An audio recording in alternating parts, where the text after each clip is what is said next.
Paul. A few days after Jesus had been crucified and buried, rumors spread that he had risen from the grave. He thereby proved that he was no ordinary man. He truly was the Son of God. We could say that the Christian Church was founded on Easter morning with the rumors of the resurrection of Jesus.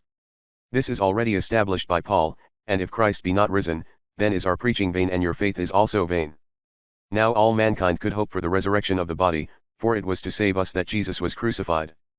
But, dear Sophie, remember that from a Jewish point of view there was no question of the immortality of the soul or any form of transmigration. That was a Greek and therefore an Indo-European thought. According to Christianity there is nothing in man, no soul, for example, that is in itself immortal. Although the Christian Church believes in the resurrection of the body and eternal life, it is by God's miracle that we are saved from death and damnation. It is neither through our own merit nor through any natural or innate ability. So the early Christians began to preach the glad tidings of salvation through faith in Jesus Christ. Through his mediation, the kingdom of God was about to become a reality. Now the entire world could be won for Christ. The word Christ is a Greek translation of the Hebrew word Messiah, the Anointed One. A few years after the death of Jesus, the Pharisee Paul converted to Christianity. Through his many missionary journeys across the whole of the Greco-Roman world he made Christianity a worldwide religion. We hear of this in the Acts of the Apostles. He then turns up in Athens. Can you imagine it? A Jew suddenly appears in the Athenian marketplace and starts talking about a Savior who was hung on a cross and later rose from the grave. But Paul clearly succeeds in getting the Athenians to listen to him. Paul nevertheless finds some common ground in this culture. He emphasizes that the search for God is natural to all men. But what was new in Paul's preaching is that God has also revealed himself to mankind and has in truth reached out to them. So he is no longer a philosophic God. He is a God that dwelleth not in temples made with hands. He is a personal God who intervenes in the course of history and dies on the cross for the sake of mankind. When Paul had made his speech on the Areopagus, some followed Paul and began to believe in Christianity. One of them, it is worth noting, was a woman named Damaris. In the space of 300 to 400 years, the entire Hellenistic world had become Christian. The Creed. Paul also had great influence within the Christian congregations. There was a widespread need for spiritual guidance. Christianity was more than a Jewish sect. It addressed itself to everybody in a universal message of salvation. The old covenant between God and Israel had been replaced by the new covenant which Jesus had established between God and mankind. Therefore the first creed was established, summing up the central Christian dogmas or tenets. One such central tenet was that Jesus was both God and man. He was not the Son of God on the strength of his actions alone. He was God himself. But he was also a true man who had shared the misfortunes of mankind and actually suffered on the cross. The Church taught that Jesus was perfect God, perfect man. Postscript. We are about to step out of antiquity. Almost 1,000 years have passed since the days of the early Greek philosophers. Ahead of us we have the Christian Middle Ages, which also lasted for about 1,000 years. The German poet Goethe once said that he who cannot draw on 3,000 years is living from hand to mouth. I don't want you to end up in such a sad state. I will do what I can to acquaint you with your historical roots. It is the only way to become a human being. The Middle Ages. On Friday, May 25th. Sophie snatched up the phone. Sophie Amundsen, she said. It's me, said a voice. We must meet in person. It's beginning to be urgent, you see. Why? Hilda's father is closing in on us. I would rather call it a battle of wills. We have to attract Hilda's attention and get her over on our side before her father comes home to Lille Sand. Meet me at St. Mary's Church at 8 o'clock tomorrow morning. St. Mary's Church? That was an old stone church from the Middle Ages. Middle Ages began at 4, he said. About 4 o'clock, yes. And then it was 5 and 6 and 7. But it was as if time stood still. And it got to be 8 and 9 and 10.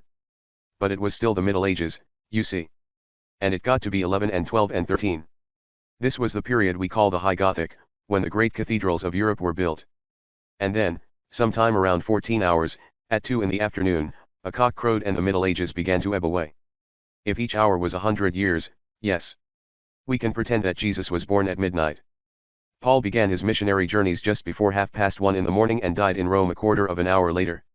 Around 3 in the morning the Christian Church was more or less banned, but by AD 313 it was an accepted religion in the Roman Empire. That was in the reign of the Emperor Constantine.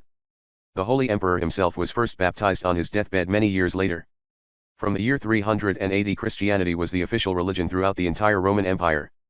Rome in the 4th century was being threatened both by barbarians pressing in from the north and by disintegration from within.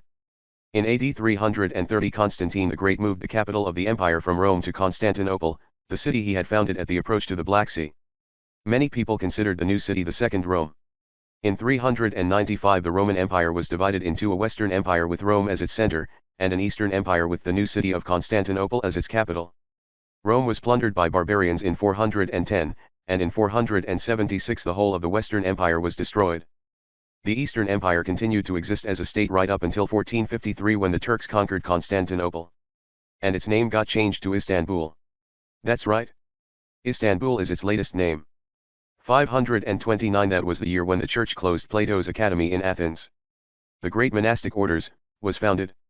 The year 529 thus became a symbol of the way the Christian church put the lid on Greek philosophy. From then on, monasteries had the monopoly of education, reflection, and meditation. The clock was ticking toward 5:30. The Middle Ages actually means the period between two other epochs. The expression arose during the Renaissance. The Dark Ages, as they were also called, were seen then as one interminable thousand-year-long night which had settled over Europe between antiquity and the Renaissance. The word medieval is used negatively nowadays about anything that is over-authoritative and inflexible. But many historians now consider the Middle Ages to have been a thousand-year period of germination and growth. The school system, for instance, was developed in the Middle Ages. Around the year 1200 the first universities were founded, and the subjects to be studied were grouped into various faculties, just as they are today. In Middle Ages the various nation-states established themselves, with cities and citizens, folk music, and folk tales. Snorri lived in the Middle Ages. So did Saint Olaf and Charlemagne, to say nothing of Romeo and Juliet, Joan of Arc, Ivanhoe, the Pied Piper of Hamelin. And I haven't even mentioned friars, crusaders, or witches, and the clergy. Christianity didn't come to Norway, by the way, until the 11th century. Ancient heathen beliefs persisted under the surface of Christianity, and many of these pre-Christian elements became integrated with Christianity. Christianity gradually became the predominant philosophy of life. Therefore we usually speak of the Middle Ages as being a unifying force of Christian culture. The first centuries after the year 400 really were a cultural decline. The Roman period had been a high culture, with big cities that had sewers, public baths, and libraries, architecture. In the early centuries of the Middle Ages this entire culture crumbled. So did its trade and economy. The economy was now characterized by feudalism, which meant that a few powerful nobles owned the land, which the serfs had to toil on in order to live. The population also declined steeply in the first centuries. Rome had over 1 million inhabitants in antiquity. But by 600, the population of the old Roman capital had fallen to 40,000. When they needed building materials, there were plenty of ruins to supply them. From a political point of view, the Roman period was already over by the end of the 4th century. However, the Bishop of Rome became the supreme head of the Roman Catholic Church. He was given the title Pope in Latin Papa, and gradually became looked upon as Christ's deputy on earth. Rome was thus the Christian capital throughout most of the medieval period. But as the kings and bishops of the new nation-states became more and more powerful, some of them were bold enough to stand up to the might of the Church. Greek philosophers were forgotten. Not entirely. Some of the writings of Aristotle and Plato were known. But the old Roman Empire was gradually divided into 3 different cultures. In Western Europe we had a Latinized Christian culture with Rome as its capital. In Eastern Europe we had a Greek Christian culture with Constantinople as its capital. This city began to be called by its Greek name, Byzantium. We therefore speak of the Byzantine Middle Ages as opposed to the Roman Catholic Middle Ages. However, North Africa and the Middle East had also been part of the Roman Empire. This area developed during the Middle Ages into an Arabic-speaking Muslim culture. After the death of Muhammad in 632, both the Middle East and North Africa were won over to Islam. Shortly thereafter, Spain also became part of the world of Islamic culture. Islam adopted Mecca, Medina, Jerusalem, and Baghdad as holy cities. The Arabs also took over the ancient Hellenistic city of Alexandria. Thus much of the old Greek science was inherited by the Arabs. All through the Middle Ages, the Arabs were predominant high sciences such as mathematics, chemistry, astronomy, and medicine. Nowadays we still use Arabic figures. In a number of areas Arabic culture was superior to Christian culture. Greco-Roman culture was divided, but survived through the 3 cultures, the Roman Catholic in the West, the Byzantine in the East, and the Arabic in the South. Neoplatonism was handed down in the West, Plato in the East, and Aristotle to the Arabs in the South.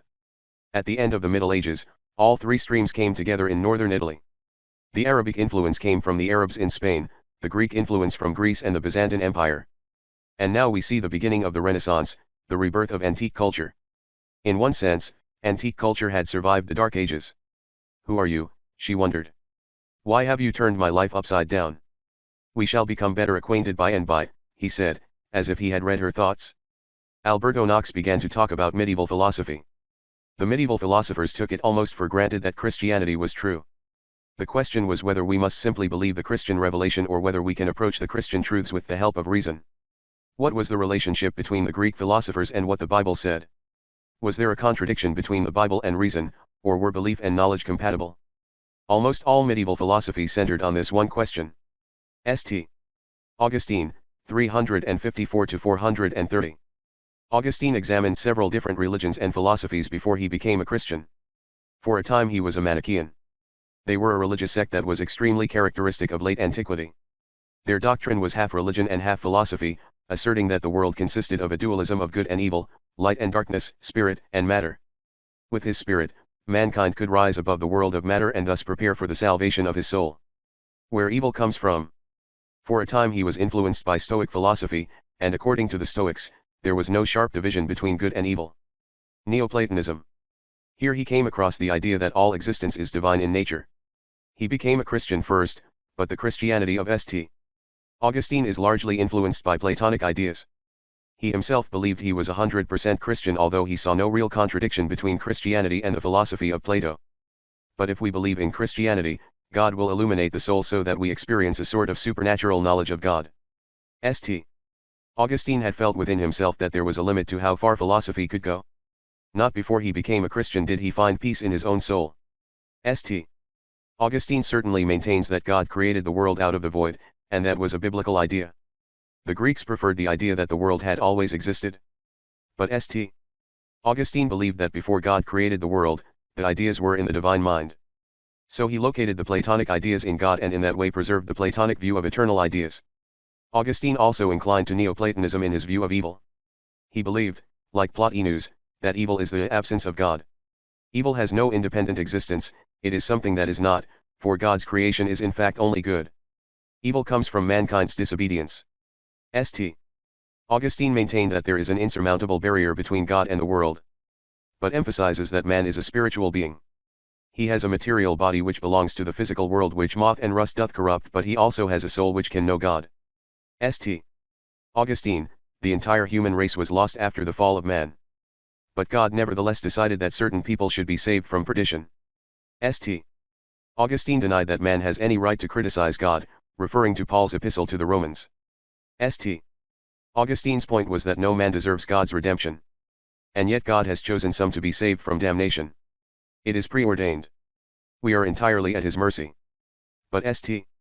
Augustine did not renounce man's responsibility for his own life. He taught that we must live in awareness of being among the chosen. He did not deny that we have free will. But God has foreseen how we will live. The expression city of God, or kingdom of God, comes from the Bible and the teachings of Jesus. St. Augustine believed that all human history is a struggle between the kingdom of God and the kingdom of the world. The two kingdoms are not political kingdoms distinct from each other. They struggle for mastery inside every single person.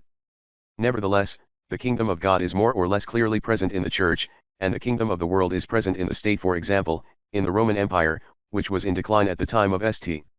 Augustine. There is no salvation outside the Church, it was now said. Not until the Reformation in the 16th century was there any protest against the idea that people could only obtain salvation through the Church. We can also observe that St. Augustine was the first philosopher we have come across to draw history into his philosophy. The struggle between good and evil was by no means new. History is necessary for the enlightenment of man and the destruction of evil. Shall we sit outside? It is 8 o'clock, he began. About 400 years have elapsed since St. Augustine, and now school starts. From now until 10 o'clock, convent schools will have the monopoly on education. Between 10 and 11 o'clock the first cathedral schools will be founded, followed at noon by the first universities. The great Gothic cathedrals will be built at the same time. This church, too, dates from the 1200s or what we call the High Gothic period. The great cathedrals were not built only for large congregations. They were built to the glory of God and were in themselves a kind of religious celebration. The influence of the Arabs of Spain began to make itself felt. Throughout the Middle Ages, the Arabs had kept the Aristotelian tradition alive, and from the end of the 12th century, Arab scholars began to arrive in northern Italy at the invitation of the nobles. Many of Aristotle's writings thus became known and were translated from Greek and Arabic into Latin. But when should one attend to Aristotle the philosopher, and when should one stick to the Bible? St. Thomas Aquinas, 1225 to 1274. Aquinas Christianized Aristotle in the same way that St. Augustine Christianized Plato in early medieval times. They were interpreted and explained in such a way that they were no longer considered a threat to Christian dogma. Aquinas believed that there need be no conflict between what philosophy or reason teaches us and what the Christian revelation or faith teaches us. Aquinas believed in the existence of a number of natural theological truths. By that he meant truths that could be reached both through Christian faith and through our innate or natural reason. Aquinas believed that there are two paths to God. One path goes through faith and the Christian revelation, and the other goes through reason and the senses. Aristotle goes only part of the way because he didn't know of the Christian revelation. But going only part of the way is not the same as going the wrong way. For example, it is not wrong to say that Athens is in Europe. But neither is it particularly precise. In a book you would find the whole truth that Athens is the capital of Greece, a small country in southeastern Europe. But the first bit of information about Athens was true. Exactly. Aquinas wanted to prove that there is only one truth. So when Aristotle shows us something our reason tells us is true, it is not in conflict with Christian teaching. There are many questions about which the Bible and reason tell us exactly the same thing. Aristotle's philosophy also presumed the existence of a God or a formal cause which sets all natural processes going. But he gives no further description of God.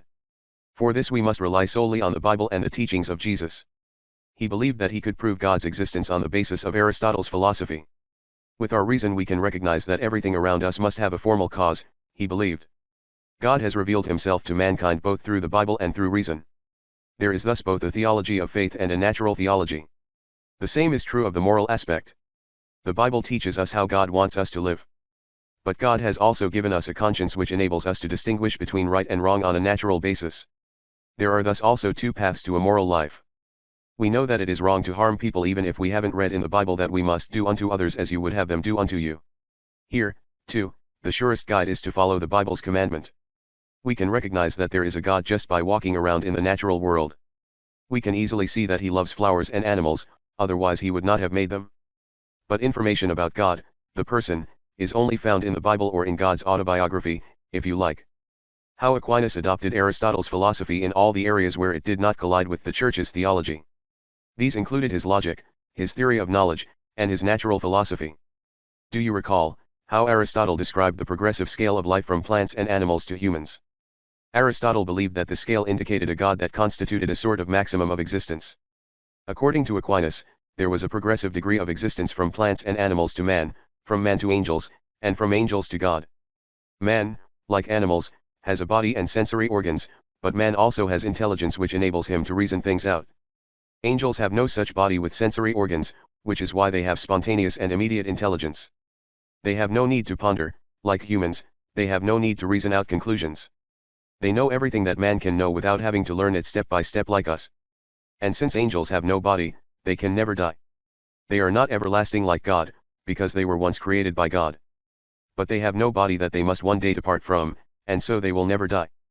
But up above the angels, God rules, Sophie. He can see and know everything in one single coherent vision. So he can see us now. Yes, perhaps he can. But not now. For God, time does not exist as it does for us. Our now is not God's now. Because many weeks pass for us, they do not necessarily pass for God. Unfortunately, Aquinas also adopted Aristotle's view of women. An incomplete man. These views harmonized with the message of the Bible which, for example, tells us that woman was made out of Adam's rib. It's interesting to note that the eggs of mammals were not discovered until 1827. It was therefore perhaps not so surprising that people thought it was the man who was the creative and life-giving force in reproduction. According to Aquinas, it is only as nature being that woman is inferior to man. Woman's soul is equal to man's soul. In heaven there is complete equality of the sexes because all physical gender differences cease to exist. But that did not mean that there were no women thinkers. One of them was Hildegard of Bingen. Hildegard 1098 to 1179. In spite of being a woman, she worked as preacher, author, physician, botanist, and naturalist. It was an ancient Christian and Jewish belief that God was not only a man. He also had a female side, or Mother Nature. Women, too, are created in God's likeness. In Greek, this female side of God is called Sophia. Sophia or Sophie means wisdom. Sophia, or God's mother nature, had a certain significance both for Jews and in the Greek Orthodox Church throughout the Middle Ages. In the West she was forgotten. But along comes Hildegard.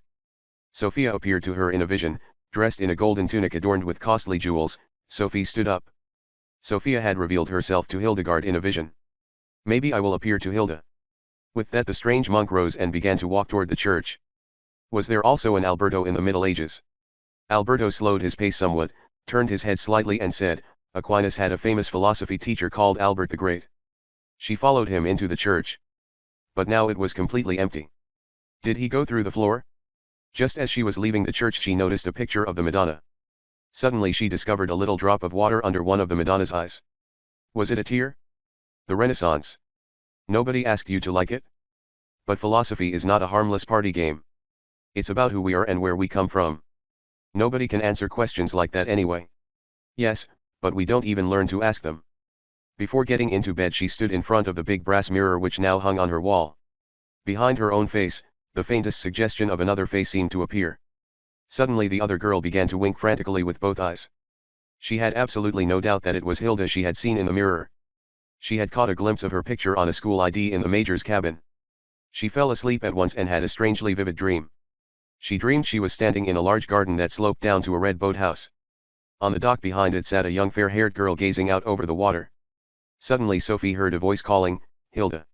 At once the girl jumped up from where she was sitting and ran as fast as she could up to the house. Sophie noticed a little gold crucifix on a chain lying on the dock where the girl had been sitting. She picked it up and held it in her hand. Then she woke up. There was no doubt at all that the girl in her dream was Hilda Moller-Nag and that the man was her father, home from Lebanon. In her dream he had looked a lot like Alberto Knox.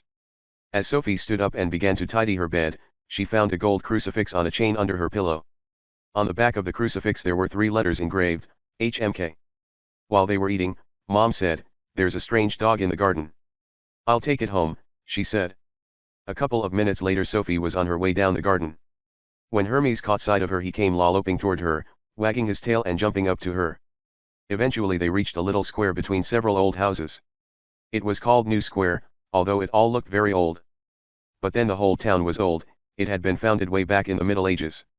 Hermes walked toward number 14. Inside the front door there were a number of green mailboxes attached to a panel. Sophie noticed a postcard hanging from one of the mailboxes in the top row. The addressee was Hilda Moller-Nag, 14, New Square. It was postmarked June 15th. "Read it, dear Hilda, now Sophie is coming to the philosopher's house. She will soon be 15, but you were 15 yesterday. Have you ever thought that the history of Europe is like a human life? Antiquity is like the childhood of Europe. Then come the interminable Middle Ages, Europe's school day. But at last comes the Renaissance, the long school day is over.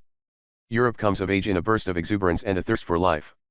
We could say that the Renaissance is Europe's 15th birthday. P.S. Sorry to hear you lost your gold crucifix. You must learn to take better care of your things." Sophie heard footsteps approaching from inside. The door opened, and there stood Alberto Knox. He had changed his clothes. He reminded Sophie of a joker in a deck of cards. Alberto read the postcard and shook his head. "It said that Hilda has lost her crucifix," said Sophie. "And I found it, the same one, under my pillow at home. Can you understand how it got there?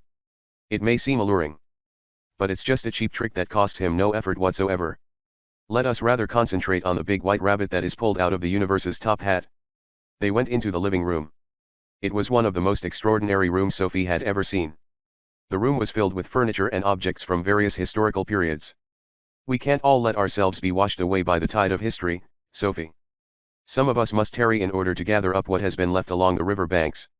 What an odd thing to say. Yes, but none the less true, child. We do not live in our own time alone, we carry our history within us. Don't forget that everything you see in this room was once brand new. Life is both sad and solemn.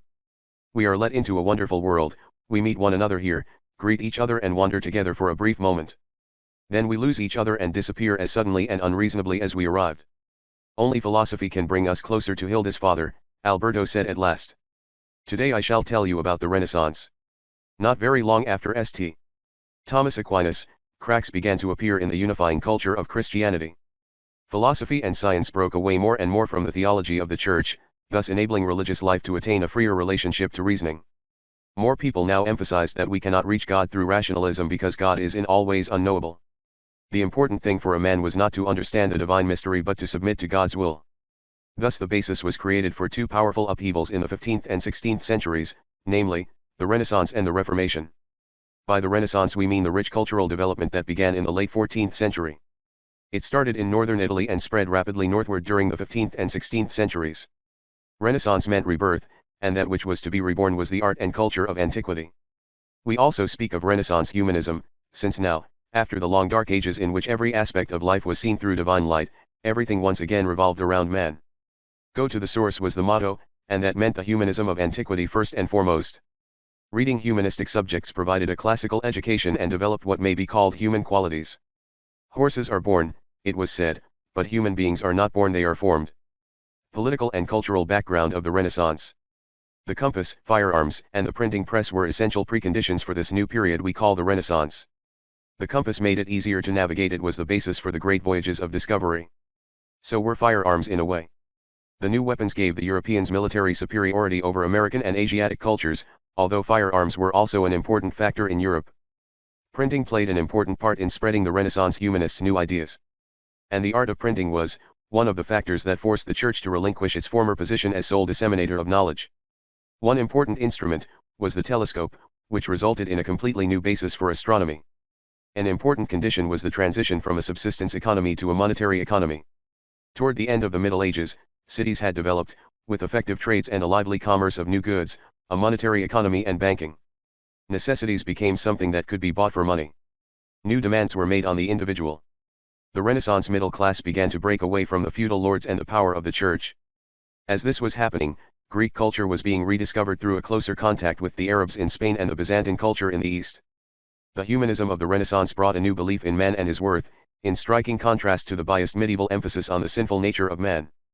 Man was now considered infinitely great and valuable. Marsilio Ficino exclaimed, "Know thyself, O divine lineage in mortal guise."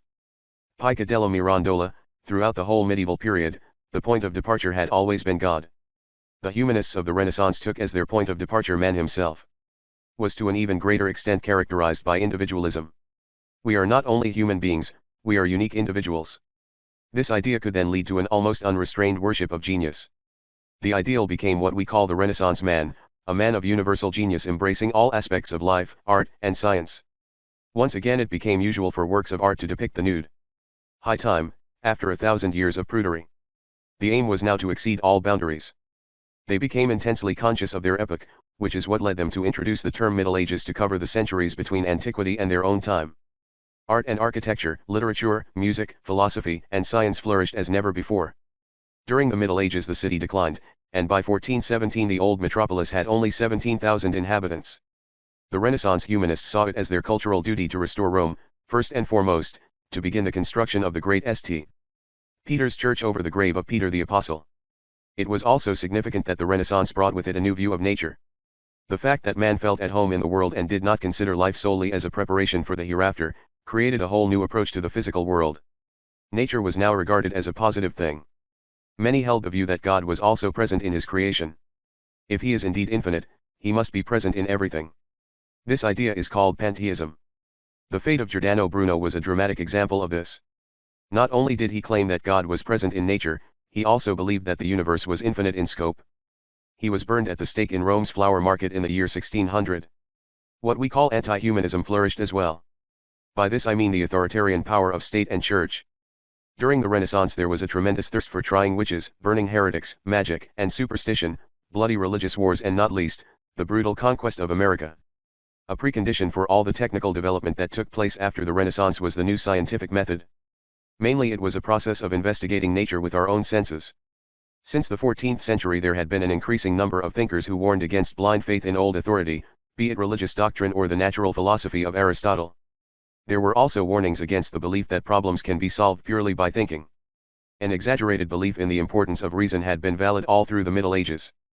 Now it was said that every investigation of natural phenomena must be based on observation, experience, and experiment. We call this the empirical method.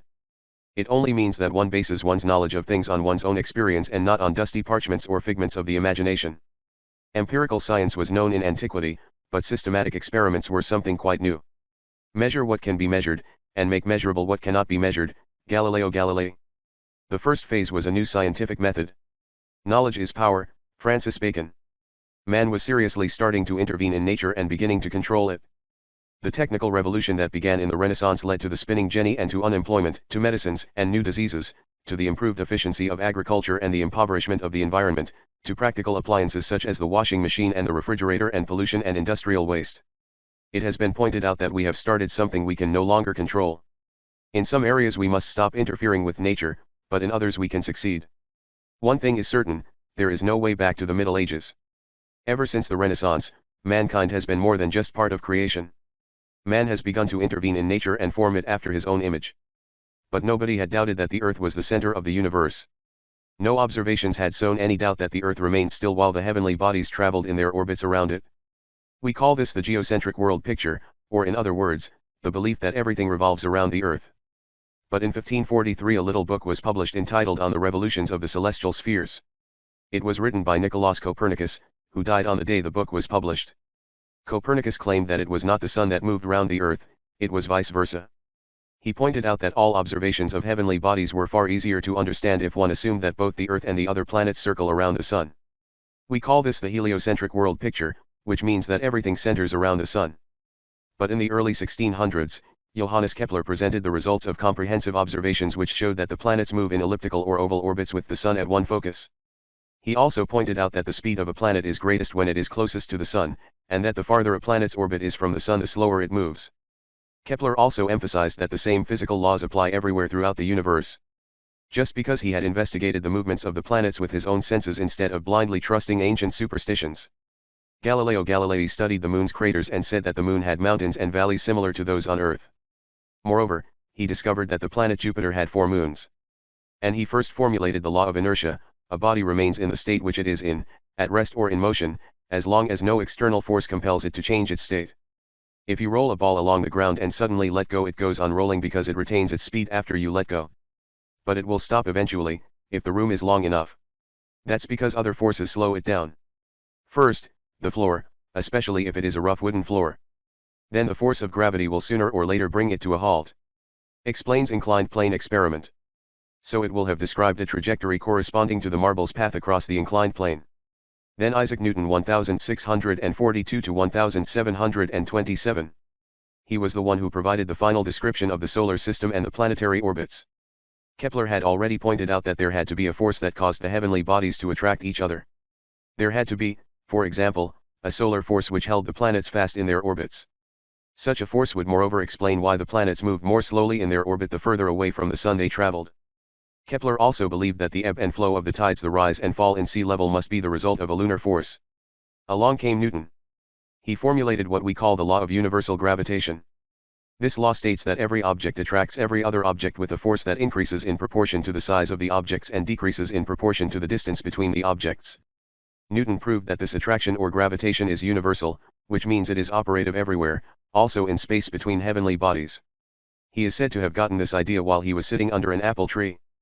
When he saw an apple fall from the tree, he had to ask himself if the moon was drawn to Earth with the same force, and if this was the reason why the moon continued to orbit the Earth to all eternity. Why doesn't the moon fall to Earth?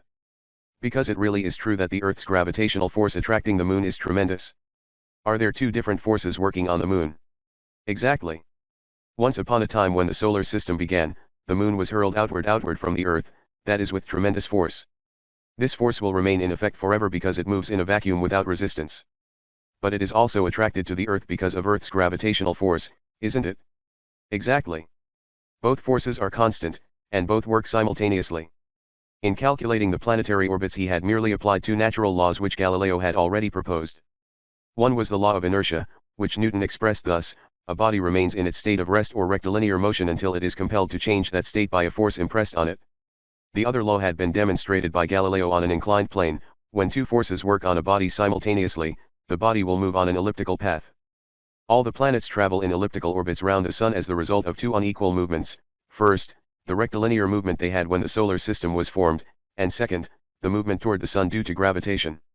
The situation was comparable to what happened later on when Darwin proved that mankind had developed from animals.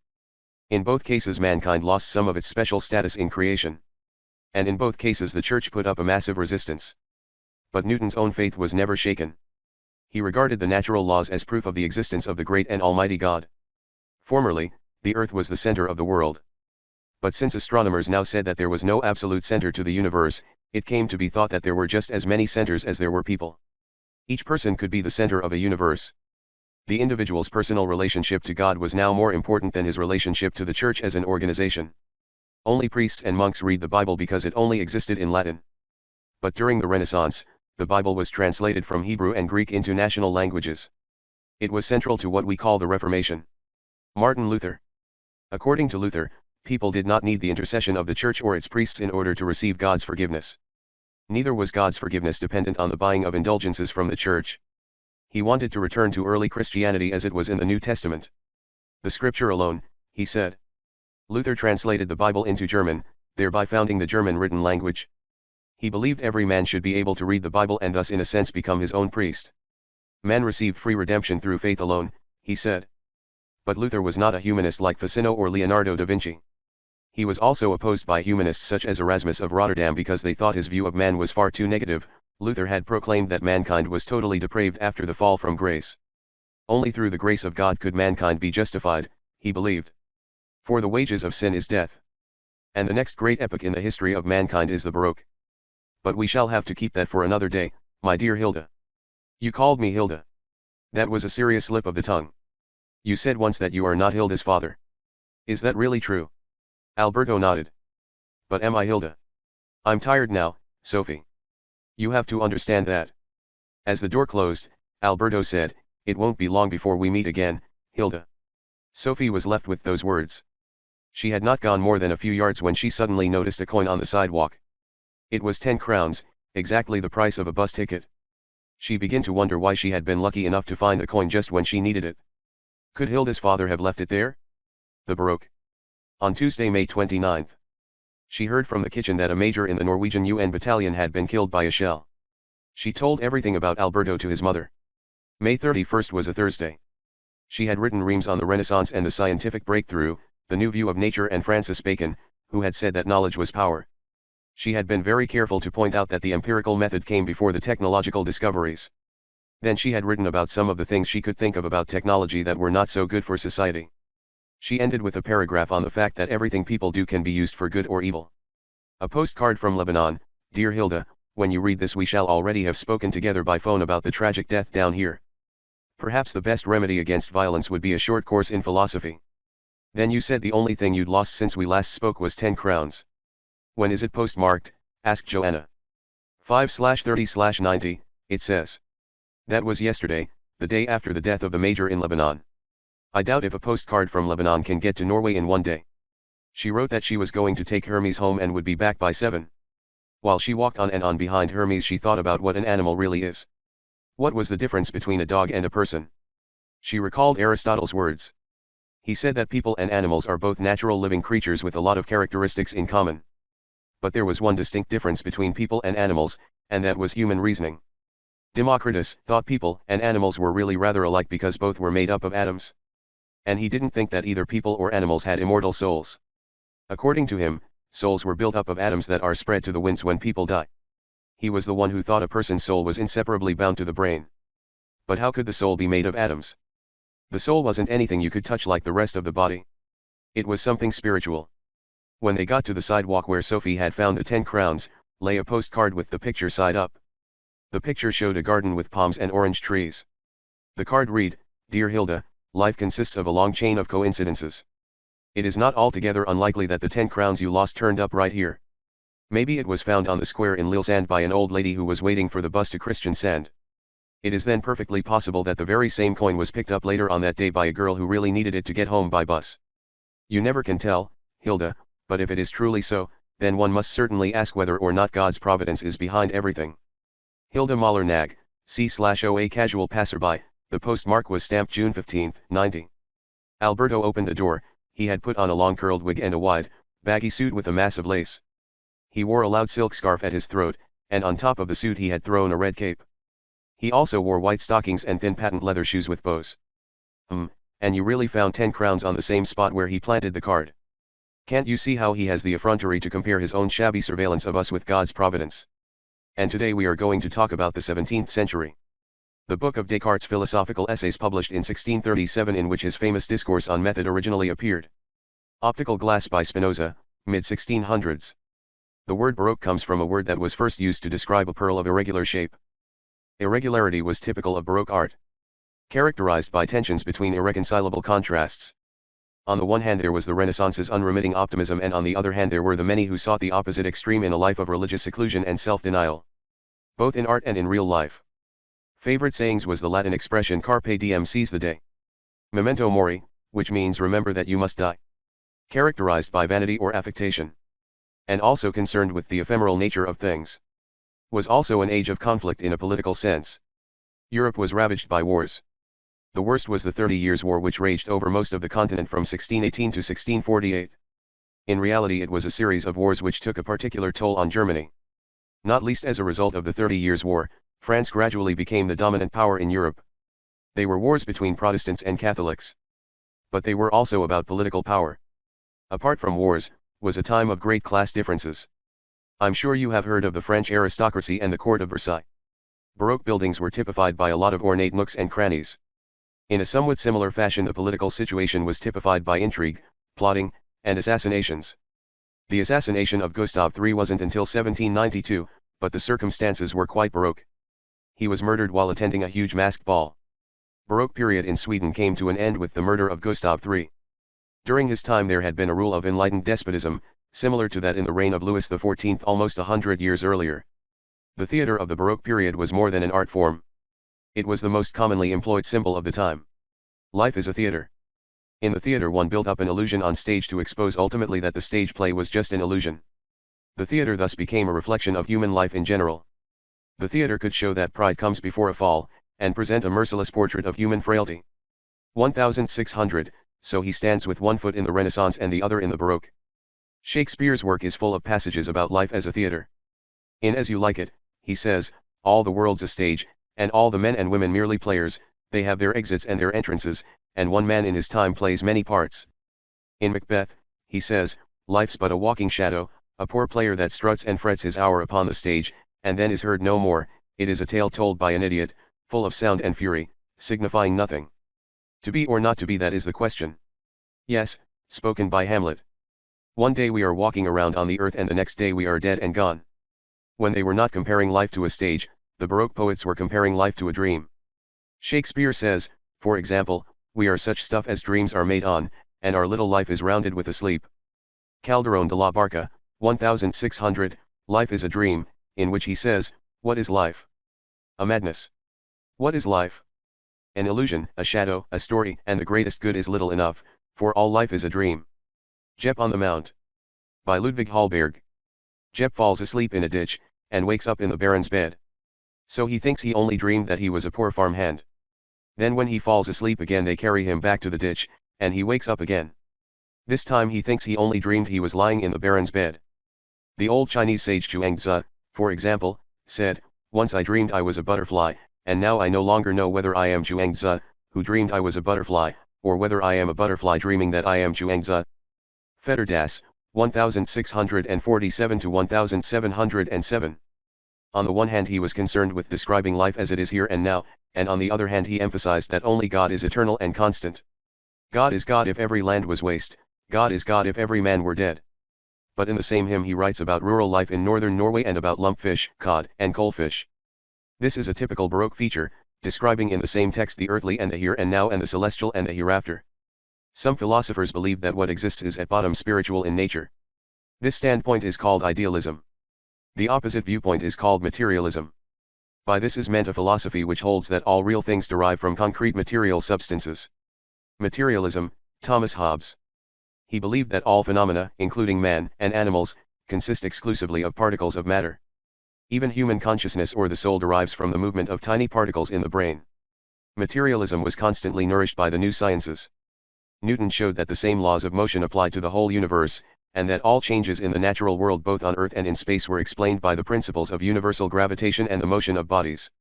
It is therefore possible in principle to calculate every natural change with mathematical precision. And thus Newton completed what we call the mechanistic worldview. He imagined the world as one big machine. The word mechanic comes from the Greek word mechane, which means machine. Métrie wrote a book in the 18th century called L'Homme Machine, which means man the machine. Just as the leg has muscles to walk with, so has the brain muscles to think with. Laplace expressed an extreme mechanistic view with this idea: if an intelligence at a given time had known the position of all particles of matter, nothing would be unknown, and both future and past would lie open before their eyes. The idea here was that everything that happens is predetermined. It's written in the stars that something will happen. This view is called determinism. So there was no such thing as free will. No, everything was a product of mechanical processes, also our thoughts and dreams. German materialists in the 19th century claimed that the relationship of thought to the brain was like the relationship of urine to the kidneys and gall to the liver. A Russian astronaut and a Russian brain surgeon were once discussing religion. The brain surgeon was a Christian but the astronaut was not. The astronaut said, "I've been out in space many times but I've never seen God or angels." And the brain surgeon said, "And I've operated on many clever brains but I've never seen a single thought." But that doesn't prove that thoughts don't exist. It does underline the fact that thoughts are not things that can be operated on or broken down into ever smaller parts. Descartes. René Descartes, 1596. Like Socrates, he was convinced that certain knowledge is only attainable through reason. We can never trust what the old books tell us. We cannot even trust what our senses tell us. Plato thought that too. He believed that only reason can give us certain knowledge. Exactly. There is a direct line of descent from Socrates and Plato via St. Augustine to Descartes. They were all typical rationalists, convinced that reason was the only path to knowledge. After comprehensive studies, Descartes came to the conclusion that the body of knowledge handed down from the Middle Ages was not necessarily reliable. You can compare him to Socrates, who did not trust the general views he encountered in the central square of Athens. Descartes decided to travel around Europe, the way Socrates spent his life talking to people in Athens. So he joined the army and went to war, in different parts of Central Europe. In 1629 he went to Holland, where he remained for nearly 20 years working on his mathematical and philosophic writings. In 1649 he was invited to Sweden by Queen Christina. But his sojourn in what he called the land of bears, ice, and rocks brought on an attack of pneumonia and he died in the winter of 1650. Descartes was the father of modern philosophy. The first significant system builder was Descartes. A philosophy that is constructed from the ground up and that is concerned with finding explanations for all the central questions of philosophy. His main concern was with what we can know, or in other words, certain knowledge. The other great question that preoccupied him was the relationship between body and mind. Many of his contemporaries voiced a total philosophic skepticism. They thought that man should accept that he knew nothing. But Descartes would not. We can again draw a parallel with Socrates, who did not accept the skepticism of the sophists. Descartes was obliged to ask himself if there was a similar certain and exact method of philosophic reflection. The new physics had also raised the question of the nature of matter, and thus what determines the physical processes of nature. More and more people argued in favor of a mechanistic view of nature. But the more mechanistic the physical world was seen to be, the more pressing became the question of the relationship between body and soul. Until the 17th century, the soul had commonly been considered as a sort of breath of life that pervaded all living creatures. The original meaning of the word soul and spirit is, in fact, breath and breathing. To Aristotle, the soul was something that was present everywhere in the organism as its life principle and therefore could not be conceived as separate from the body. Until the 17th century. The reason was that the motions of all material objects including the body, animal or human, were explained as involving mechanical processes. But man's soul could surely not be part of this body machinery, could it? What of the soul, then? An explanation was required, not least of how something spiritual could start a mechanical process. Like Plato, he was convinced that there was a sharp division between spirit and matter. But as to how the mind influences the body or the soul, Plato could not provide an answer. In his discourse on method, Descartes raises the question of the method the philosopher must use to solve a philosophical problem. Science already had its new method. Descartes maintains that we cannot accept anything as being true unless we can clearly and distinctly perceive it. To achieve this can require the breaking down of a compound problem into as many single factors as possible. Then we can take our point of departure in the simplest idea of all. You could say that every single thought must be weighed and measured. That philosophy should go from the simple to the complex.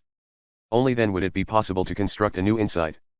And finally it would be necessary to ensure by constant enumeration and control that nothing was left out. Then, a philosophical conclusion would be within reach.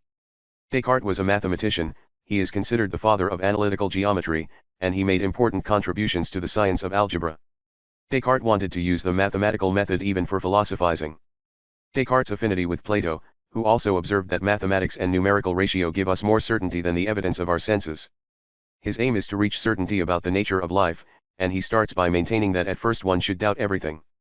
He didn't want to build on sand, you see. No, because if the foundations give way, the whole house collapses.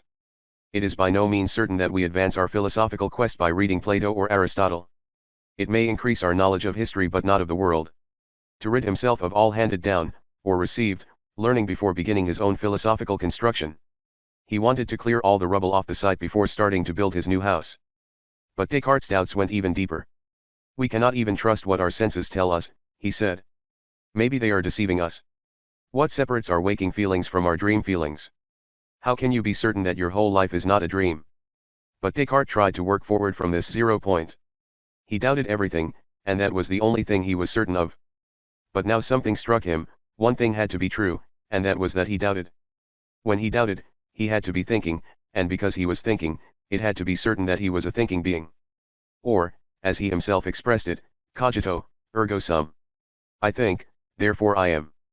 But notice the intuitive certainty with which he suddenly perceives himself as a thinking being.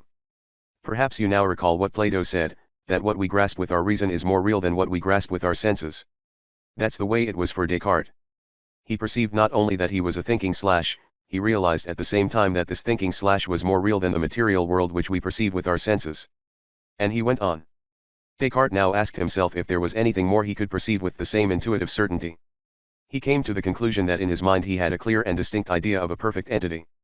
This was an idea he had always had, and it was thus self-evident to Descartes that such an idea could not possibly have come from himself. The idea of a perfect entity cannot have originated from one who was himself imperfect, he claimed. Therefore the idea of a perfect entity must have originated from that perfect entity itself, or in other words, from God. That God exists was therefore just as self-evident for Descartes as that a thinking being must exist.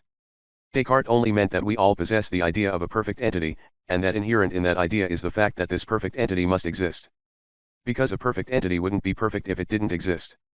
Neither would we possess the idea of a perfect entity if there were no perfect entity. For we are imperfect, so the idea of perfection cannot come from us. According to Descartes, the idea of God is innate, it is stamped on us from birth like the artisan's mark stamped on his product. On the other hand, it is inherent in the concept of a perfect entity that such an entity exists. This is just as certain as it is inherent in the idea of a circle that all points of the circle are equidistant from the center. You cannot have a circle that does not conform to this law. Nor can you have a perfect entity that lacks its most important property, namely, existence. Descartes believed like Socrates and Plato that there is a connection between reason and being. The more self-evident a thing is to one's reason, the more certain it is that it exists. But outer reality also has certain characteristics that we can perceive with our reason. These are the mathematical properties, or, in other words, the kinds of things that are measurable, such as length, breadth, and depth. Such quantitative properties are just as clear and distinct to my reason as the fact that I am a thinking being. Qualitative properties such as color, smell, and taste, on the other hand, are linked to our sense perception and as such do not describe outer reality. When our reason recognizes something clearly and distinctly as is the case for the mathematical properties of outer reality, it must necessarily be so. Because a perfect God would not deceive us. Descartes claims God's guarantee that whatever we perceive with our reason also corresponds to reality. But the outer reality is essentially different from the reality of thought. Descartes now maintains that there are two different forms of reality or two substances. One substance is thought, or the mind, the other is extension, or matter. The mind is purely conscious, it takes up no room in space and can therefore not be subdivided into smaller parts. Matter, however, is purely extension, it takes up room in space and can therefore always be subdivided into smaller and smaller parts, but it has no consciousness. Descartes maintained that both substances originate from God, because only God himself exists independently of anything else.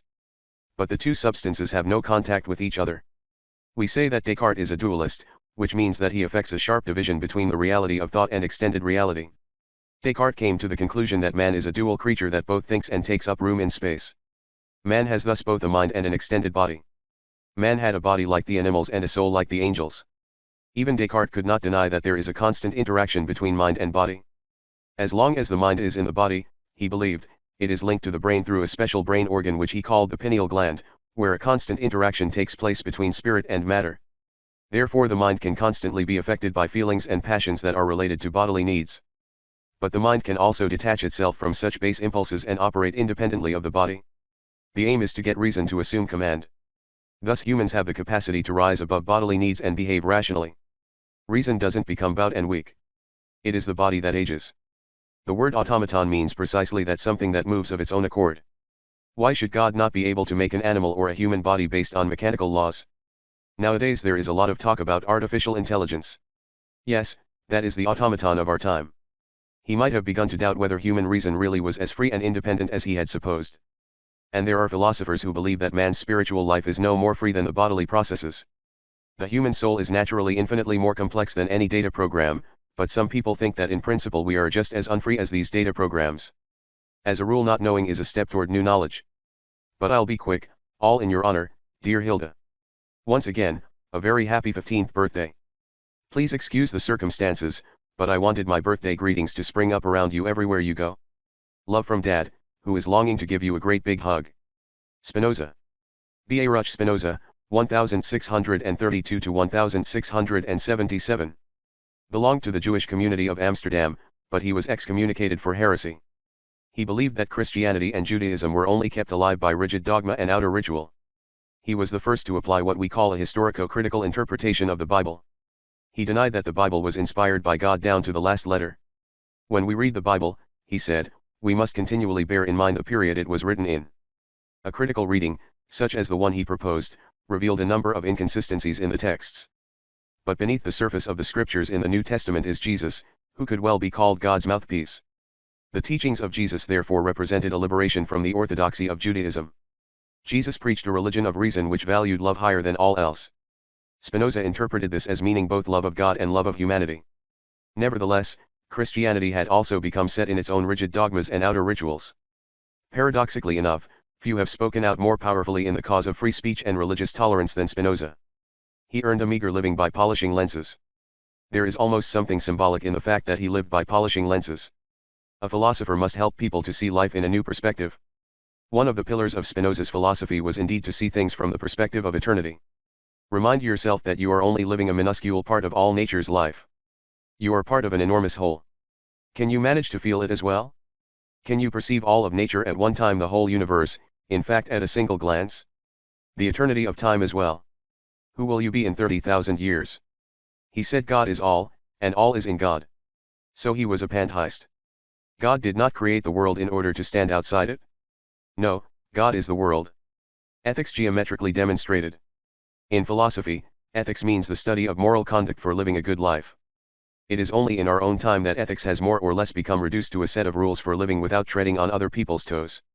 When Spinoza uses the word ethics, he means both the art of living and moral conduct. The geometrical method refers to the terminology he used for his formulations. By this he meant a form of philosophic reflection that was constructed from strictly logical conclusions. He wanted his ethics to show that human life is subject to the universal laws of nature. We must therefore free ourselves from our feelings and our passions. Only then will we find contentment and be happy, he believed. Descartes believed that reality consisted of two completely separate substances, namely thought and extension. The word substance can be interpreted as that which something consists of. Descartes operated then with two of these substances. Everything was either thought or extension. Spinoza rejected this split. He believed that there was only one substance. Everything that exists can be reduced to one single reality, which he simply called substance. At times he calls it God or nature. Thus Spinoza does not have the dualistic view of reality that Descartes had.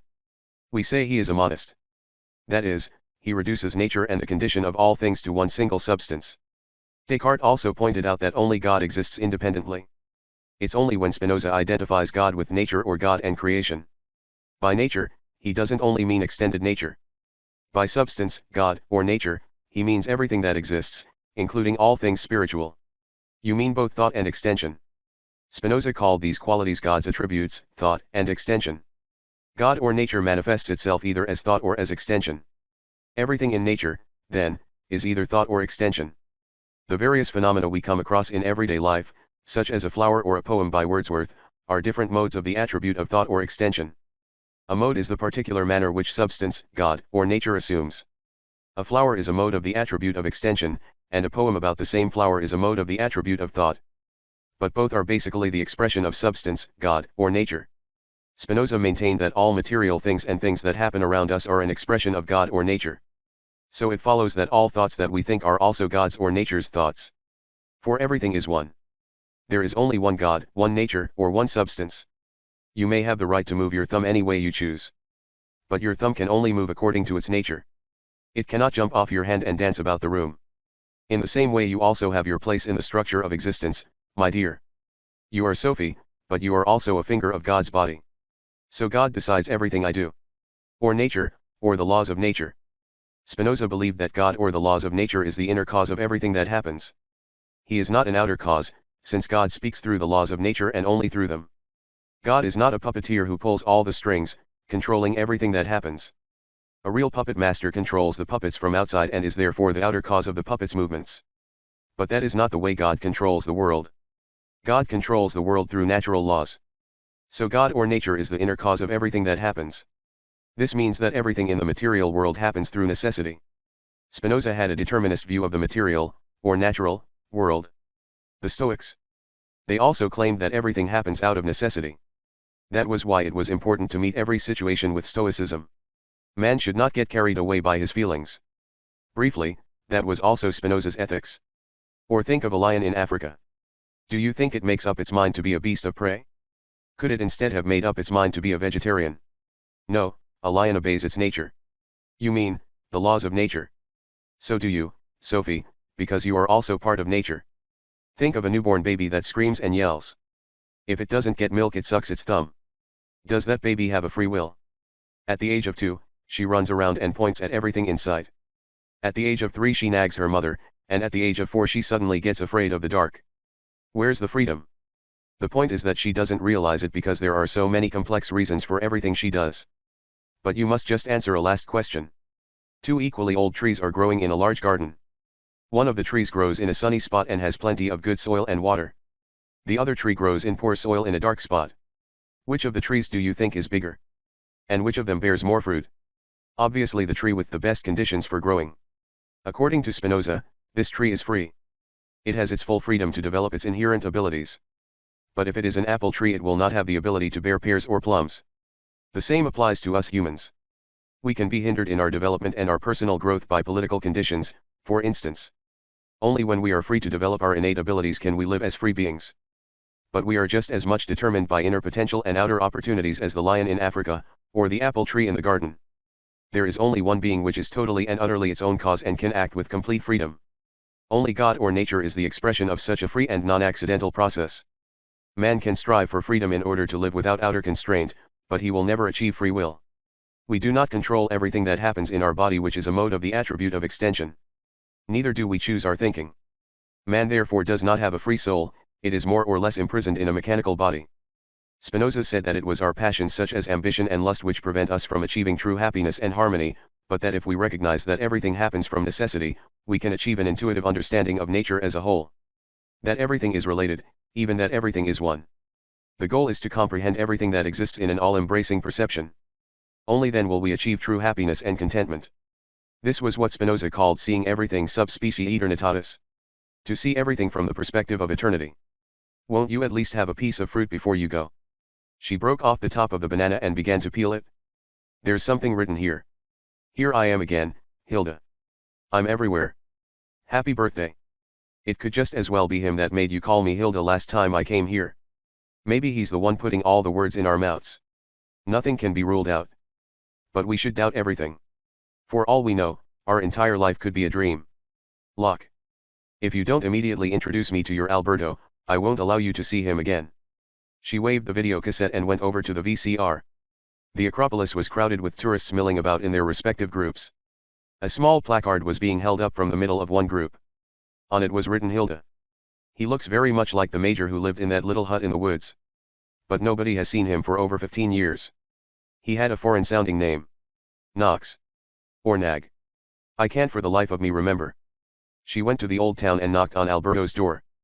There was a short note attached to his door. It said, "Happy birthday, Hilda. Now the great turning point is at hand. The moment of truth, little one." It has naturally something to do with Berkeley. June 14th. Hermes neither growled nor barked. He opened his mouth and said, "Happy birthday, Hilda." The next second everything was as before. Hermes gave a couple of demonstrative barks. Alberto was dressed in yet another costume.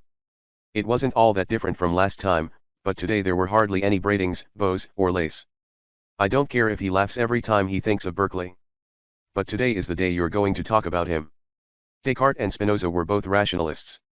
A rationalist believes in reason as the primary source of knowledge, and he may also believe that man has certain innate ideas that exist in the mind prior to all experience.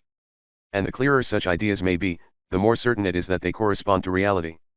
Descartes had a clear and distinct idea of a perfect entity, on the basis of which he concluded that God exists. A number of philosophers held that we have absolutely nothing in the mind that we have not experienced through the senses. A view such as this is called empiricism. The most important empiricists were Locke, Berkeley, and Hume, and all three were British. Descartes was French, Spinoza was Dutch, and Leibniz, who was German. So we usually make a distinction between British empiricism and continental rationalism. An empiricist will derive all knowledge of the world from what the senses tell us. The classic formulation of an empirical approach came from Aristotle. He said, "There is nothing in the mind except what was first in the senses." This view implied a pointed criticism of Plato, who had held that man brought with him a set of innate ideas from the world of ideas. Locke repeats Aristotle's words, and when Locke uses them, they are aimed at Descartes. We have no innate ideas or conceptions about the world we are brought into before we have seen it. If we do have a conception or an idea that cannot be related to experienced facts, then it will be a false conception. When we use words like God, eternity, or substance, reason is being misused, because nobody has experienced God, eternity, or what philosophers have called substance. So therefore many learned dissertations could be written which in actual fact contain no really new conceptions. An ingeniously contrived philosophical system such as this may seem impressive, but it is pure fantasy. It became a matter of great importance to the British empiricists to scrutinize all human conceptions to see whether there was any basis for them in actual experience. John Locke, 1632–1704. Essay concerning human understanding. First, where we get our ideas from, and secondly, whether we can rely on what our senses tell us. Locke's claim is that all our thoughts and ideas issue from that which we have taken in through the senses. Before we perceive anything, the mind is a tabula rasa or an empty slate. Locke also compared the mind to an unfurnished room. But then we begin to sense things. We see the world around us, we smell, taste, feel, and hear. And nobody does this more intensely than infants. But some activity happens in the mind as well. The single sense ideas are worked on by thinking, reasoning, believing, and doubting, thus giving rise to what he calls reflection. So he distinguished between sensation and reflection. The mind is not merely a passive receiver. It classifies and processes all sensations as they come streaming in. And this is just where one must be on guard. Locke emphasized that the only things we can perceive are simple sensations. Little by little we bundle many similar sensations together and form concepts like apple, pear, orange. But in the final analysis, all the material for our knowledge of the world comes to us through sensations. Knowledge that cannot be traced back to a simple sensation is therefore false knowledge and must consequently be rejected. He had first answered the question of where we get our ideas from. Now he asked whether the world really is the way we perceive it. Locke distinguished between what he called primary and secondary qualities. By primary qualities he meant extension, weight, motion, and number, and so on.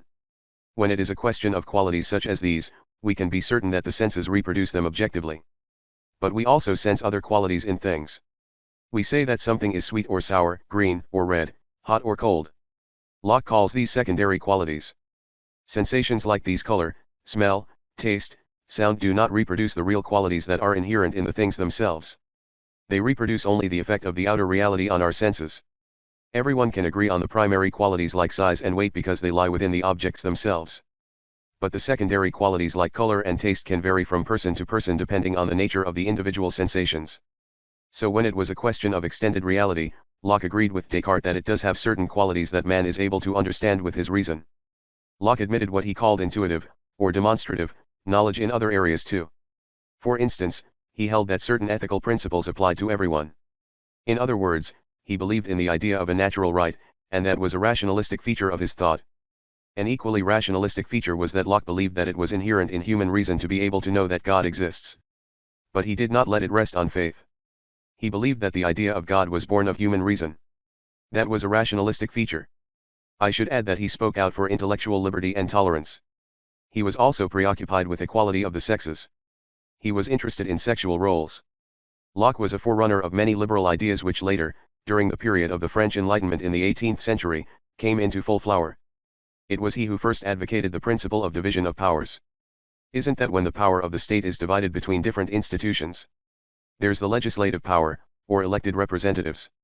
There's the judicial power, or law courts, and then there's the executive power, that's the government.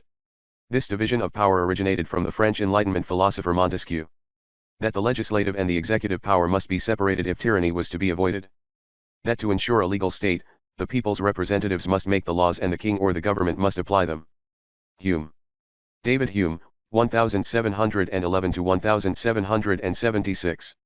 Scotland. He lived in the Age of Enlightenment at the same time as great French thinkers like Voltaire and Rousseau. A treatise of human nature was published when Hume was 28 years old, but he claimed that he got the idea for the book when he was only 15. Hume took the everyday world as his starting point. I even think Hume had a strong feeling for the way children, the new citizens of the world, experienced life. Hume took it upon himself to clean up all the woolly concepts and thought constructions that these male philosophers had invented. No philosopher will ever be able to take us behind the daily experiences or give us rules of conduct that are different from those we get through reflections on everyday life, he said. In the time of Hume there was a widespread belief in angels. Have you ever seen such a creature? No. But you have seen a human figure. You have also seen wings. Of course, so, according to Hume, an angel is a complex idea. It consists of two different experiences which are not in fact related, but which nevertheless are associated in man's imagination. In other words, it is a false idea which must be immediately rejected. We must tidy up all our thoughts and ideas, as well as our book collections, in the same way. For as Hume put it, if we take in our hands any volume, let us ask, does it contain any abstract reasoning concerning quantity or number? No. Does it contain any experimental reasoning concerning matter of fact and existence? No. Commit it then to the flames, for it can contain nothing but sophistry and illusion. Hume wanted to know how a child experiences the world. Hume begins by establishing that man has two different types of perceptions, namely impressions and ideas. By impressions he means the immediate sensation of external reality. By ideas he means the recollection of such impressions. If you burn yourself on a hot oven, you get an immediate impression. Afterward you can recollect that you burned yourself. That impression insofar as it is recalled is what Hume calls an idea. Hume emphasizes further that both an impression and an idea can be either simple or complex. Hume's point is that we sometimes form complex ideas for which there is no corresponding object in the physical world. We've already talked about angels. We have to admit that the mind has done a good job of cutting out and pasting together all on its own. Each element was once sensed, and entered the theater of the mind in the form of a real impression. Nothing is ever actually invented by the mind. The mind puts things together and constructs false ideas. From which impression does this idea originate? First of all he had to find out which single ideas went into the making of a complex idea.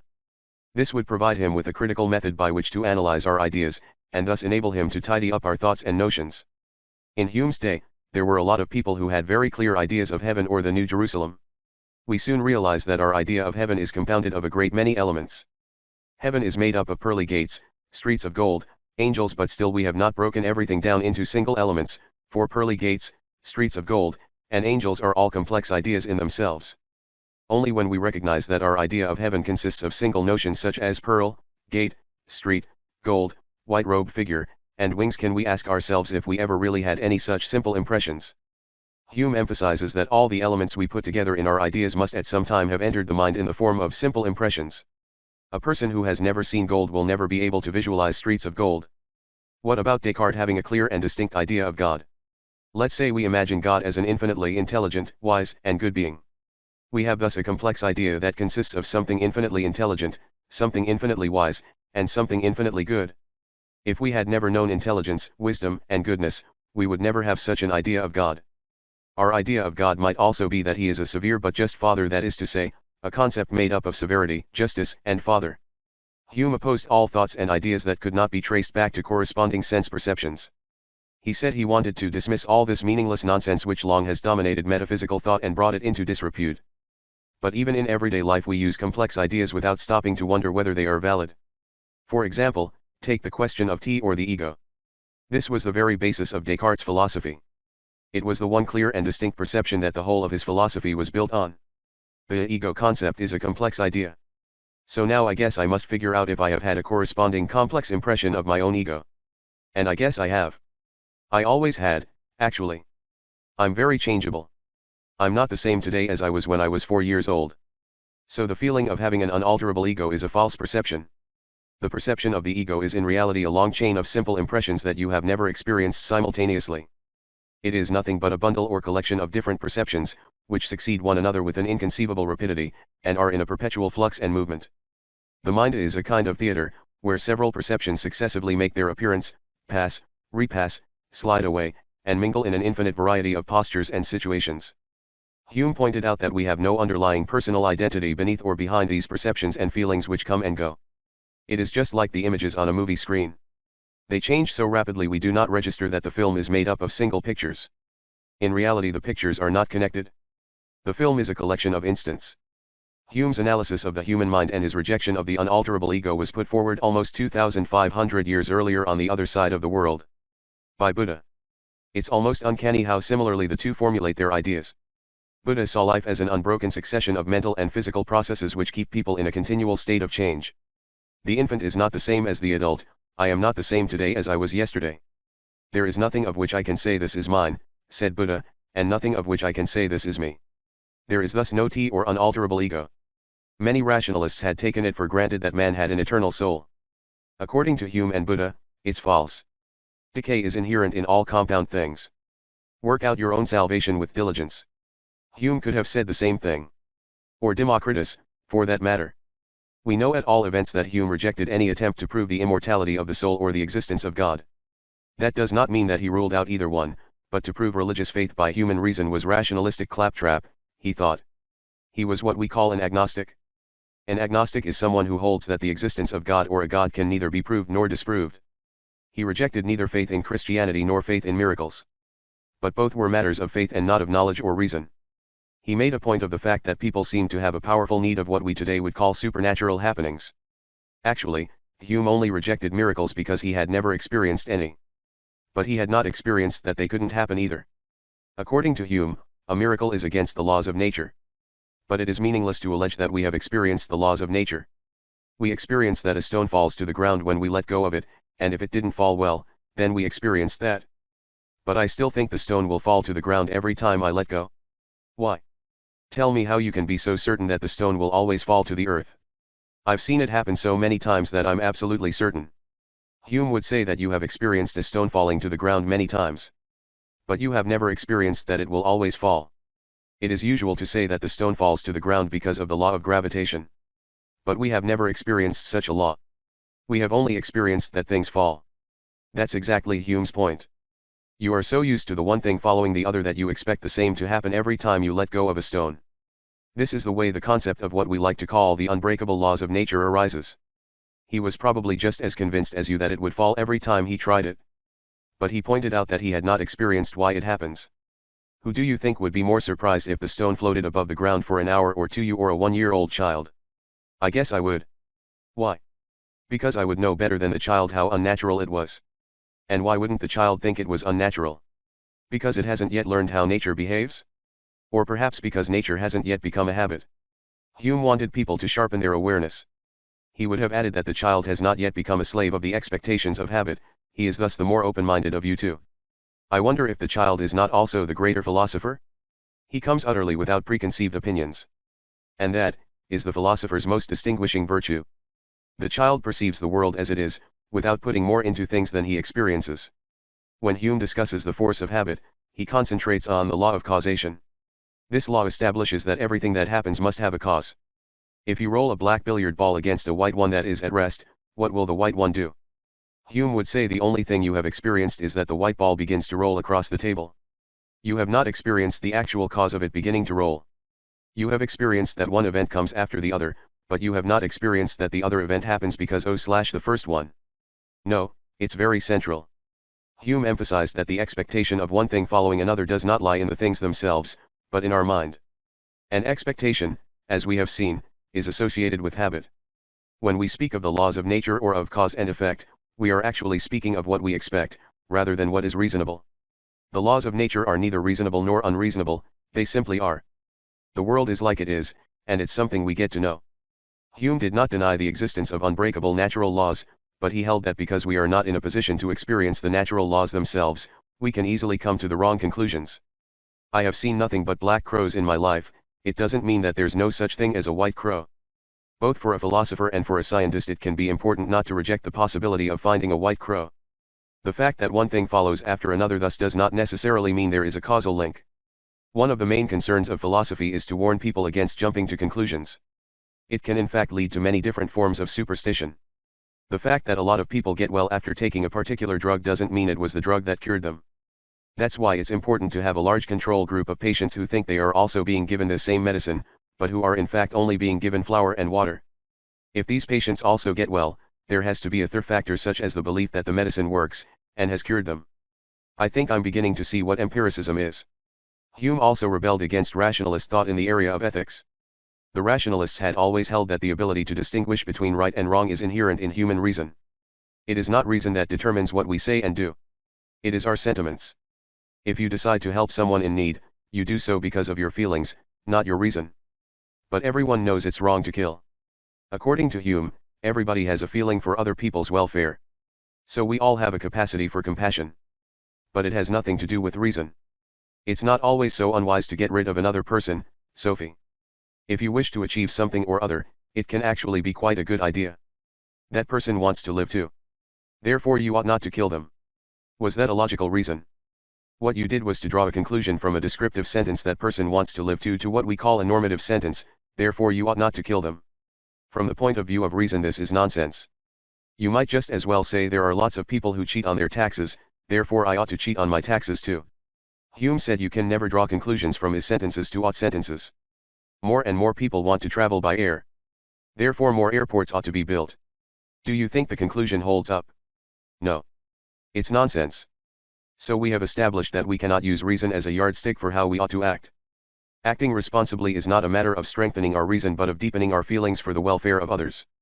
'Tis not contrary to reason to prefer the destruction of the whole world to the scratching of my finger, said Hume. If a flood disaster renders millions of people homeless, it is our feelings that determine whether we come to their aid. If we are callous, and leave the whole thing to cold reason, we might think it was actually quite in order that millions of people die in a world that is threatened by overpopulation. And notice it's not your reason that gets mad. Berkeley. Alberto walked over to the window facing the town. A small plane flew in over the rooftops. She saw, "Happy birthday, Hilda." George Berkeley was an Irish bishop, 1685 to 1753. He felt that current philosophies and science were a threat to the Christian way of life, that the all-pervading materialism, not least, represented a threat to the Christian faith in God as creator and preserver of all nature. Berkeley was the most consistent of the empiricists. He believed we cannot know any more of the world than we can perceive through the senses. More than that. Berkeley claimed that worldly things are indeed as we perceive them, but they are not things. Locke pointed out that we cannot make statements about the secondary qualities of things. We cannot say an apple is green and sour. We can only say we perceive it as being so. But Locke also said that the primary qualities like density, gravity, and weight really do belong to the external reality around us. External reality has, in fact, a material substance. Locke believed just like Descartes and Spinoza that the material world is a reality. This is just what Berkeley questioned, and he did so by the logic of empiricism. He said the only things that exist are those we perceive. But we do not perceive material or matter. We do not perceive things as tangible objects. To assume that what we perceive has its own underlying substance is jumping to conclusions. We have absolutely no experience on which to base such a claim. Berkeley believed in a spirit. He thought all our ideas have a cause beyond our consciousness, but that this cause is not of a material nature. It is spiritual. My own soul can be the cause of my own ideas just as when I dream, but only another will or spirit can be the cause of the ideas that make up the corporeal world. Everything is due to that spirit which is the cause of everything in everything and which all things consist in, he said. Berkeley was of course thinking of God. He said that we can moreover claim that the existence of God is far more clearly perceived than the existence of man. Everything we see and feel is an effect of God's power, said Berkeley. For God is intimately present in our consciousness, causing to exist for us the profusion of ideas and perceptions that we are constantly subject to. So to be or not to be is not the whole question. The question is also who we are. Are we really human beings of flesh and blood? Does our world consist of real things or are we encircled by the mind? He was also questioning whether time and space had any absolute or independent existence. Our own perception of time and space can also be merely figments of the mind. For us, for you and me, this will or spirit that is the cause of everything in everything could be Hilda's father. Are you saying he's been a kind of God for us? To be perfectly candid, yes. He should be ashamed of himself. According to Berkeley, All we can know is that we are a spirit. And Hilda is an angel. Hilda is an angel, yes. Suddenly the room was filled with a bluish light. A few seconds later they heard the crash of thunder and the whole house shook. Hermes woke up from his nap in the hallway. She thought she heard him say, "See you later, Hilda." Sophie rushed down the stairs and ran out into the street. It was deserted. And now the rain came down in torrents. In her mind, tomorrow is my birthday *, isn't it extra bitter to realize that life is only a dream on the day before your 15th birthday? It's like dreaming you won $1 million and then just as you're getting the money you wake up. Minutes later she saw someone come running toward her. It was her mother. T. When they reached each other, Sophie's mother put her arm around her. "What's happening to us, little one?" "I don't know," Sophie sobbed. "It's like a bad dream." Berkeley. Hilda Mahler-Nag awoke in the attic room in the old captain's house outside Lille Sand. She glanced at the clock. It was only 6 o'clock. Friday, June 15, 1990. 15. It was the last day of school before the summer vacation. The students just had to appear in church at 1 o'clock. And what was more, in a week Dad would be home from Lebanon. That morning the garden still showed signs of the heavy rain that had suddenly started late last evening. Hilda had been awakened several times by bursts of thunder. But today there was not a cloud in the sky. Now it was as if the whole world had been newly washed. It seemed as if even her childhood had been washed away with the storm. Hilda stood in front of the heavy brass mirror hanging on the wall above grandmother's old dresser. Was she pretty? She wasn't ugly, anyway. Maybe she was kind of in between. She had long, fair hair. Hilda considered whether the image she was studying was that of a girl or that of a young woman. She decided it was neither. There was something about this old mirror that always made Hilda think of her father. Albert, as Hilda called him when he was home, had always wanted to write something significant. Albert Knag. Her great-grandfather's name had also been Albert. The mirror. Many years ago her father had joked about not being able to wink at your own reflection with both eyes at the same time, except in this brass mirror. It was an old magic mirror great-grandmother had bought from a gypsy woman just after her wedding. There was a large package there. Could this be the present? The great big present from Dad that had been so very secret? He had dropped so many cryptic hints in his cards from Lebanon. Then he had said something about a girl she was soon to meet and that he had sent copies of all his cards to her. She found a tag, "To Hilda on her 15th birthday from Dad." It was a large ring binder. The present that grew bigger and could be shared with other people. Had he written a whole book for her? On the first page, in large handwritten letters, was the title, Sophie's World. True enlightenment is to man like sunlight to the soil N.F.S. Grundtvig. Hilda turned to the next page, to the beginning of the first chapter. It was entitled The Garden of Eden. She began to read. Had Dad written a book? Had he finally begun on the significant novel and completed it in Lebanon? Hilda read on and on. With surprise, she read about Sophie Amundsen receiving a postcard from Lebanon. Hilda Mahler-Nag, C/O Sophie Amundsen, 3 Clover Close, Dear Hilda, happy 15th birthday. As I'm sure you'll understand, I want to give you a present that will help you grow.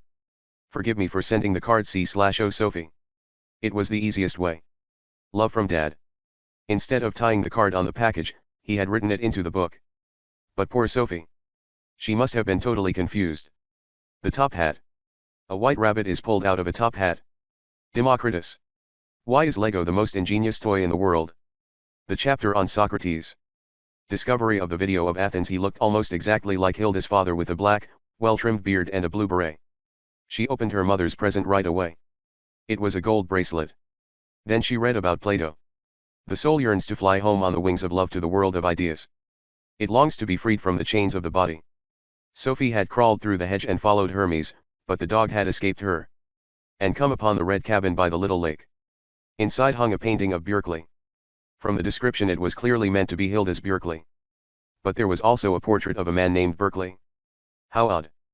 Berkeley was a philosopher who denied the existence of a material world beyond a human mind. That was certainly very strange, one had to admit. But it was not easy to disprove such claims, either. As regards Sophie, it fitted very well. After all, Hilda's father was responsible for her sense perceptions. Hilda looked up from the ring binder and smiled when she got to the point where Sophie discovers the reflection of a girl who winks with both eyes. The other girl had winked at Sophie as if to say, I can see you, Sophie. I am here, on the other side. Sophie finds the green wallet in the cabin as well with the money and everything. Sophie had to get out of the cabin before she was caught red-handed. The letter about the meticulous Aristotle, who had criticized Plato's theories. Aristotle pointed out that nothing exists in consciousness that has not first been experienced by the senses. Plato would have said that there is nothing in the natural world that has not first existed in the world of ideas. Aristotle held that Plato was thus doubling the number of things. Aristotle that everything in nature belongs to different categories and subcategories. Sophie found the white stocking which had disappeared from Hilda's closet a month ago. Hellenism. Sophie finds a postcard with a picture of a UN jeep. Perhaps you understand now why I send the cards to Sophie. I am sure she will pass them on to you. P.S. Mom said you had lost your wallet. I hereby promise to reimburse you the 150 crowns. You will probably be able to get another school ID. But Sophie's calendar had only gotten as far as the middle of May. That must have been when her father had written this chapter, and he had postdated the birthday card to Hilda. Plot E-News, we are closest to God in our own soul. Everything is one, and this one is a divine mystery that everyone shares. Sophie and Joanna go camping. They make their way to the Major's cabin. Her father lets these two girls find copies of all the cards he had sent Hilda in the first 2 weeks of May. And the copies were real enough. Jews and Greeks and the two great cultures. Jesus and Christianity. Goethe, he who cannot draw on 3,000 years is living from hand to mouth. A piece of card which sticks to Sophie's kitchen window. Dear Hilda, I don't know whether it will still be your birthday when you read this card. I hope so, in a way, or at least that not too many days have gone by. Then Alberto calls Sophie, and this is the first time she hears his voice. We have to attract Hilda's attention and get her over on our side before her father comes home to Lille Sand.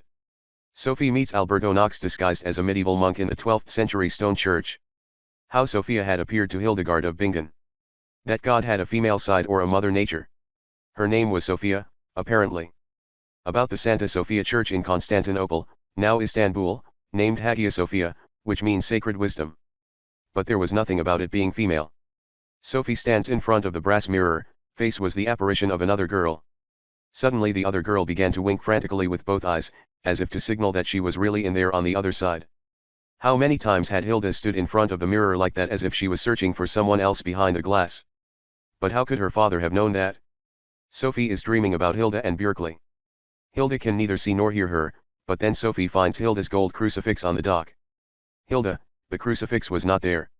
Sophie had apparently dreamed that Hilda's father came home from Lebanon. But there was still a week to go before that happened. Was Sophie's dream prophetic? In a momentary vision of absolute clarity Hilda knew that Sophie was more than just paper and ink. She really existed.